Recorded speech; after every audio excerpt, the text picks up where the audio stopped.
एक जफरनामा है, और कभी जफरनामा पढ़ें तो आप समझ पाएंगे कि इतिहास किस तरह बदलता है।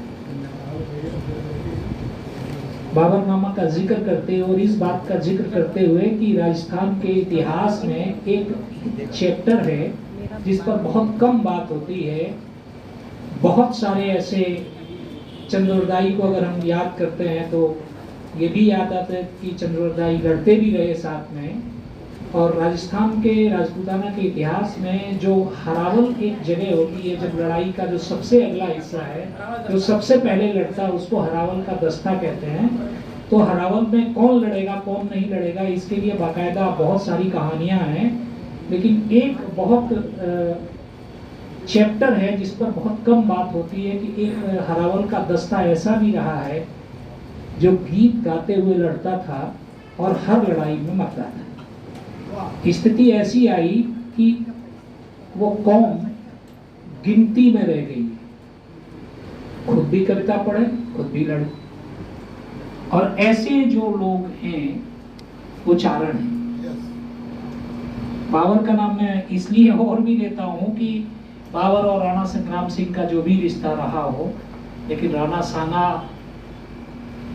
चारणों से मिल नहीं जाए कहीं, चारण उनको पुरानी बातें याद न करा दें और वो दोबारा लड़ने नहीं चल दें, इसलिए राणा सांगा के साथ जो हुआ मैं उस पर नहीं जाता हूँ। लेकिन मैं उन चारणों की पीढ़ियों को याद करता हूँ जिन्होंने न सिर्फ इतिहास बचा के रखा, ये उनको भी नहीं मालूम है कि उनके पुरखे सिर्फ गीत ही नहीं गाते थे, मरते भी थे और पूरी पीढ़ी कट गई।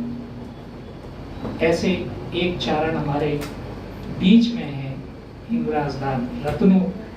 ये मैंने उन्हें कभी डरते डरते बोला नहीं, लेकिन इतने सारे लोग हैं तो मुझे लगता है कि मुझे बोलना चाहिए।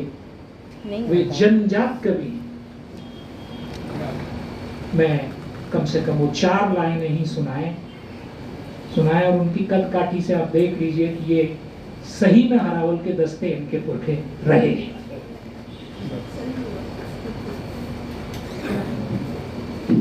आभार जीतांशु साहब। जब मैं यहाँ पद स्थापित हुआ,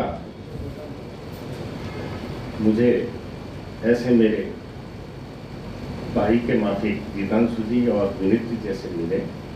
मुझे याद आता है शेर की वो पंक्तियाँ जिन्होंने बहुत ज़्यादा बता दिया। मैं उसी वंश परंपरा से हूँ।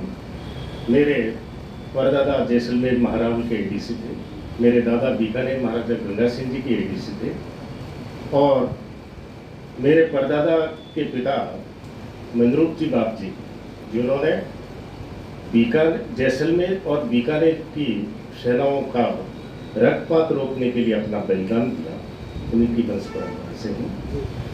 उनके लिए आपने ठीक फरमाया, उनके लिए एक दुआ है, इनका नाम था मंदरूप जी बाप जी, मंदरूप जी रत्नू।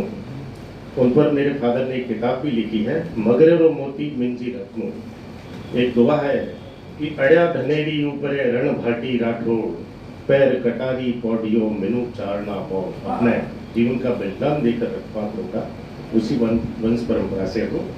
मैं वंदन करता हूँ मेरे इन 2 भाइयों का। मेरी 2 भुजाएं हैं, जीतांशु साहब और विनीत जी, और शेर की वो पंक्तियाँ दोहराता हूँ। जब मैं यहाँ आया अकेला सा महसूस करता था। आज ये महफिलें जो सजरी है, ये तो उन्हीं शख्सियत की बनिस्बत है कि मैं अकेला ही चला था जानिबे मंजिल मगर, मैं अकेला ही चला था जानिबे मंजिल मगर, लोग आते गए और कारवां बनता गया। मैं नतमस्तक हूँ उन भाइयों के प्रयासों का। और इसके साथ साथ कहना चाहूँगा, आपने फरमाया चारण कि मैं सूर्य की जोत, चंद्र की किरण, अथक विश्वास समय का दर्पण हूँ।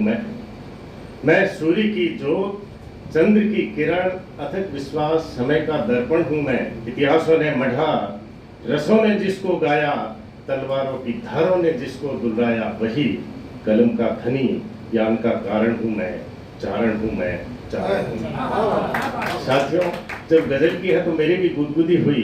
जीतांशु साहब ने थोड़ा कुरेदा तो कुछ मुझे लाइनें याद आ गई, वो मैं आज इस सभा में, और मेरे बड़े अजीज मेरे भ्राता जो गजल के सम्राट कह सकते हैं, जिनको मिर्जा का पद से नवाजा गया है, उनके सामने छंदोबद्ध गजल के कुछ शेर मैं बोलूंगा कि हम इन्हें नाग पाले हैं, हमारी आस्तीनों में दबाए दर्द बैठे हैं, जहर फैला है सीनों में। हमें लगता है घर अपना कोई बिस्तर की बम्बी है, फिर भी लोग कहते हैं हमारी उम्र लंबी है। अमृत बूंद की खातिर खपा दी जिंदगी हमने, अभी तो मिले हैं झलझलाते जहर के प्याले। जहर को अमृत समझकर पी लिया, जिंदगी जैसी भी जी लिया। मैं आभार बंदन जीतांशु साहब और भाई विनीत जी का क्षमा गई। जय माता।